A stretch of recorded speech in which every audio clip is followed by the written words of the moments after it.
श्रीमद्भगवद्गीता अथ पंचदशोऽध्यायः।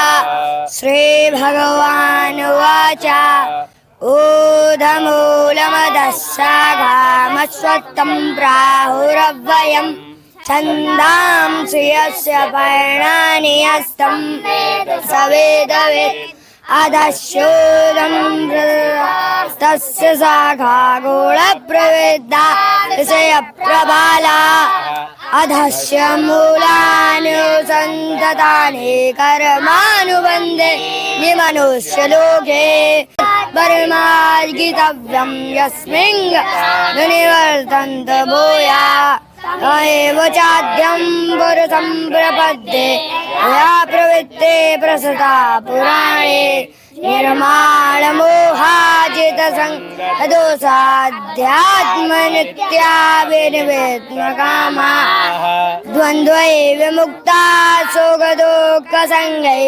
गच्छन्त पदमाव्ययन्तत् न तद्भासते सूर्यो न शशाङ्को न पावकः यद्गत्वा न निवर्तन्ते तद्धाम परमं मम ममैवांशो जीवलोके जीवभूतः सनातनः मनश्चष्टानीन्द्रियाणि प्रकृतिस्थानि कर्षति शरीरं यदवाप्नोति यच्चाप्युत्क्रामतीश्वरः गृहीत्वैतानि संयाति वायुर्गन्धानि वाशयात् श्रोत्रं चक्षुस्पर्शनं च रसनं घ्राणमेव च अधिष्ठाय मनश्चायं विषयानुपसेवते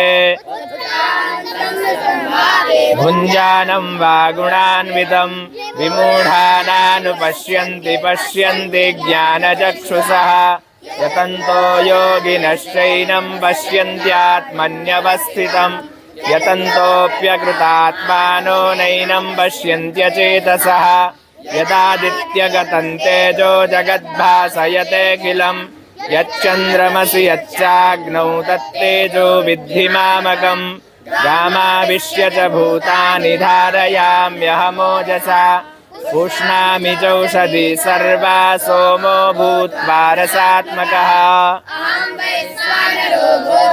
प्राणिनां देहमाश्रितः प्राणापानसमायुक्तः पचाम्यन्नं चतुर्विधं सर्वस्य चाहं हृदि सन्निविष्टो मत्तस्मृतिर्ज्ञानमपोहनं च वेदैश्च सर्वैरहमेव वेद्यो वेदान्तकृद्वेदविदेव चाहं द्वाविमौ पुरुषौ लोकेऽक्षरश्चाक्षर एव च क्षरः सर्वाणि भूतानि कूटस्थोऽक्षर उच्यते उत्तमः पुरुषस्त्वन्यः परमात्मेत्युदाहृतः यो लोकत्रयमाविश्य बिभर्त्यव्यय ईश्वरः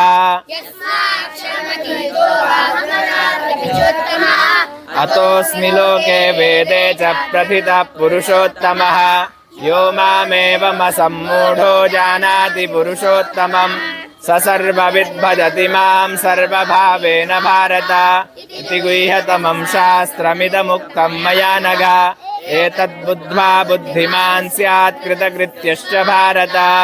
ॐ श्रीमद्भगवद्गीता उपनिषत्सु ब्रह्मविद्यायां योगशास्त्रे पुरुषोत्तमयोगो नाम पंचदशः।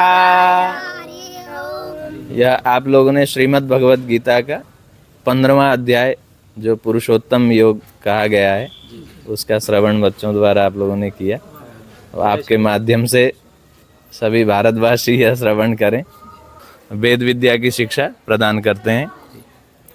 यह हमारा जो संस्था है यह महर्षि सांदीपनि राष्ट्रीय वेद विद्या प्रतिष्ठान शिक्षा मंत्रालय भारत सरकार के तहत चलता है और बच्चे छठी कक्षा में आते हैं और द्वादश यानी उत्तर मध्यमा जिसको हम 12वीं कक्षा कहते हैं वहाँ तक की अध्यापन यहाँ से करते हैं और इसके उपरांत बच्चे और अन्य महाविद्यालयों में यूनिवर्सिटियों में जा कर के शास्त्रीय आचार्य या घनांती इत्यादि के अध्ययन करते हैं। और यह स्थान जहाँ पे आप वर्तमान में उपस्थित हैं यह लवकुश आश्रम के नाम से जाना जाता है, जो विगत 1953 में यह स्थापित हुआ था महाराज श्री सीताराम दास ओंकारनाथ जी द्वारा। ये मुख्यतः बंगाल से होते हुए आपके धर्म प्रचार करते हुए वैष्णव संप्रदाय से यह आश्रम की स्थापना हुई। पहले यहाँ राम मंदिर हुआ करता था बगल में, और बगल में ही आपके वाल्मीकि जी का आश्रम भी है। और पौराणिक तो है ही, पौराणिक होते हुए वेदों की शिक्षा बच्चे प्राप्त करते हैं यहाँ पे, जिस प्रकार से लव कुश ने शिक्षा प्राप्त किया था। तो वह स्थान भी कहीं ना कहीं जो यहाँ के लोग हैं उनके कथनानुसार जो है वह स्थान भी इसी को मानते हैं। तो उसी तर्ज पे यह गुरुकुल की 2011 में स्थापना हुई थी, और लगभग 200 से अधिक बच्चे यहाँ से शिक्षा लेकर के अपने क्षेत्र में अपना कार्य कर रहे हैं, अपनी संस्कृति की रक्षा, साथ में वैदिक धर्म का प्रचार प्रसार, सारा कार्य यहाँ से निकले हुए बच्चे भी कर रहे हैं। और आपके लखनऊ में भी हमारे ही 2 विद्यार्थियों ने अपना ही खुद का आश्रम खोल करके वहाँ पर भी बच्चों को शिक्षा दीक्षा प्रदान करना प्रारंभ किया है। और अभी तक तो यहाँ जितने बच्चे आते हैं लगभग, अब आश्रम संप्रदाय होने से ब्राह्मण परिवार से ही लगभग बच्चे आते हैं। हालांकि सभी को वेदों की शिक्षा या संस्कृति से जुड़ना चाहिए, और जैसे गीता जैसे हमारे धर्म ग्रंथ हैं, इनका अध्ययन सभी को करना चाहिए। तो इसी क्रम में आप पूरा आश्रम का दर्शन भी कर सकते हैं, और कुछ जो बच्चे यहाँ अध्ययन करते हैं कुछ श्रवण करना चाहें तो आप इनके माध्यम से कर सकते हैं। कुछ आप लोग बोलिए, क्या आप श्रवण करना चाहेंगे? आप महाराज जी। ओम श्री परमात्मने नमः। श्रीमद्भगवद्गीता अथ पंचदशोऽध्याय।